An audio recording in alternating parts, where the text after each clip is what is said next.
बिस्मिल्लाहिर्रहमानिर्रहीम अस्सलामुअलैकुम। Welcome to the world of designing. मैं आपका टीचर अदील शहजाद। आज हम स्टार्ट करने वाले हैं बेसिक टू एडवांस सीरीज में एडोब इलस्ट्रेटर की क्लास नंबर 8। तो आइए स्टार्ट करते हैं। स्टार्ट करने से पहले मैं आप सबसे रिक्वेस्ट करूंगा हमारे चैनल वर्ल्ड ऑफ डिज़ाइनिंग को लाजमी से सब्सक्राइब कर लीजिएगा अगर आप बेसिक टू एडवांस सीखना चाहते हैं स्टेप बाय स्टेप हमारे साथ मिलकर। तो आइए स्टार्ट करते हैं।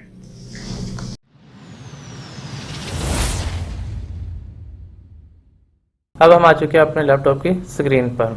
तो आज हम जिस टूल के बारे में सीखने वाले हैं वो है इरेजर टूल। इरेजर टूल क्या काम करता है अभी हम इसके बारे में देख लेते हैं। फॉर एग्जांपल मैं यहाँ पर एक ऑब्जेक्ट बना लेता हूँ। जैसे मैंने यहाँ पर एक ये सर्कल बनाया और अब हम देखेंगे कि इरेजर टूल इसको कैसे यूज़ कर सकते हैं। जैसे हम यहाँ पर आएंगे लेफ्ट साइड पर तो यहाँ पर आपको एक टूल नज़र आता है इरेजर टूल। अगर इरेजर टूल पर आके राइट क्लिक करें तो यहाँ आपको मज़ीद टूल्स भी शो होंगे। तो इनको हम आगे देखते हैं कि किस तरह से यूज़ कर सकते हैं। तो पहले देख लेते हैं इरेजर टूल क्या होता है। इरेजर टूल ये कि आप अपने किसी भी ऑब्जेक्ट में जब इसको यूज़ करते हैं कहीं पर भी, जैसे मैं इसको यहाँ पर यूज़ कर रहा हूँ तो जहाँ पर मैंने इसको यूज़ किया आप देख सकते हैं कि वो हिस्सा सारा इरेज हो जाएगा, ख़त्म हो जाएगा, क्लियर हो जाएगा और उसके ऊपर और नीचे वाले जो हिस्से होंगे आपके ऑब्जेक्ट के जो पार्ट्स होंगे ऊपर और नीचे वाले वो क्या हो जाएंगे अलग अलग शेप्स में कन्वर्ट हो जाते हैं। तो अब जैसे ही मैंने इसको यूज़ कर लिया तो अब इसके बाद अगर मैं यहाँ पर सिलेक्शन टूल पर आके क्लिक करता हूँ तो अब आप देखेंगे कि यहाँ पर ये आपका ऑब्जेक्ट अलग है, ऑब्जेक्ट का पार्ट अलग है और ये ऑब्जेक्ट का पार्ट अलग है। तो इसी तरह से हम इरेजर टूल यूज़ कर सकते हैं।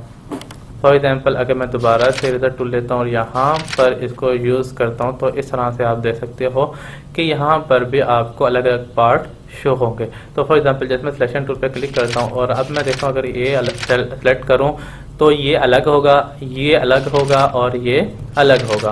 तो इन सब में आप अलग अलग कलर भी कर सकते हैं। जैसे इसको सिलेक्ट करने के बाद आप यहाँ पर आएँ, आपके पास यहाँ पर कलर्स के ऑप्शन है, ये फिल का ऑप्शन है और ये स्ट्रोक का ऑप्शन है। अगर आपने फिल कलर करना है, अपने ऑब्जेक्ट के अंदर कलर करना है तो आप इस ऑप्शन को यूज़ करेंगे। अगर आपने आउटलाइन में कलर करना है, स्ट्रोक में करना है तो आप ये ऑप्शन यूज़ करेंगे।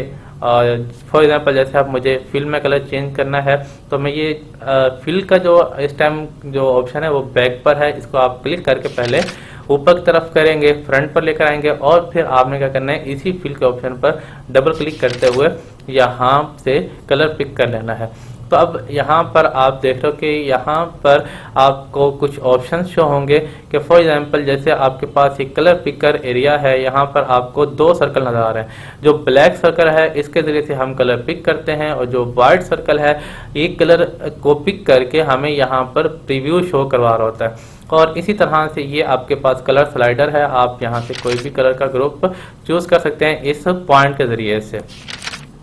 यहाँ से आप कोई भी कलर का ग्रुप चूज़ कर सकते हैं। और फॉर एग्जांपल जैसे मैं यहाँ से ब्लू कलर ले लेता हूँ और यहाँ पर आके आपने ओके कर देना तो यहाँ पर ये अप्लाई हो जाएगा। तो इसी तरह आप हर पार्ट में अलग अलग कलर इजीली कर सकते हैं। और इसके बाद हमारे पास यहाँ पर है सीजर टूल। तो सीजर टूल क्या काम करता है बेसिकली, जैसे मैं यहाँ पर एक रेक्टेंगल ड्रॉ करता हूँ और रेक्टेंगल ड्रॉ करने के बाद अगर मैं इसका जो फिल है वो फ़िलहाल के लिए नन कर देता हूँ। यहाँ पर क्लिक करें और यहाँ पर आपके पास नन का ऑप्शन है, यहाँ से नन कर दें। तो नन करने के बाद आपके जो ऑब्जेक्ट का फिल होगा वो ख़त्म हो जाएगा, सिर्फ आउटलाइन रहेगी। तो आपने क्या करना है, आप यहीं पर इरेजर टूल में आएंगे, राइट क्लिक करेंगे, सीजर टूल पर क्लिक करेंगे।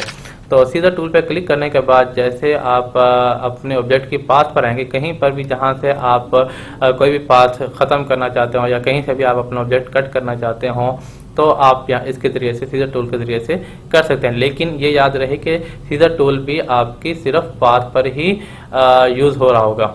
तो फॉर एग्जांपल जैसे मैं यहाँ पर पाथ पर आके क्लिक करता हूँ, एक बार सिंपली आपने क्लिक कर देना है। क्लिक करने के बाद आपको यहाँ पर नजर आएगा कि यहाँ पर एक पॉइंट ऐड हो गया। अब मुझे कितना हिस्सा कट करना है, फॉर एग्जांपल यहाँ से लेकर यहाँ तक कट करना है तो मैं यहाँ पर आके क्लिक कर दूंगा। जैसे क्लिक करूँगा तो यहाँ पर दूसरा पॉइंट भी ऐड हो जाएगा।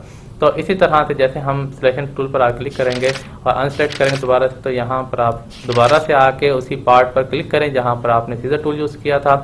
अब आप इसको क्लिक करके मूव भी कर सकते हैं, अगर रेज करना चाहे तो रेज भी कर सकते हैं। इसी तरह हमारे पास जो नेक्स्ट टूल है वो है नाइफ टूल। जैसे हम इरेजर टूल पर आते हैं तो राइट क्लिक करेंगे तो आपको 3rd नंबर पर नज़र आ रहा है नाइफ टूल। जैसे मैं यहाँ नाइफ टूल यूज़ करता हूँ तो नाइफ टूल जब आप यूज़ करेंगे तो इस तरह से यूज़ करेंगे कि आप कोई भी ऑब्जेक्ट बनाएं, फील्ड ऑब्जेक्ट, ठीक है, कोई भी फील्ड ऑब्जेक्ट बना लें जिसमें कलर भी हो और वो फिल हो।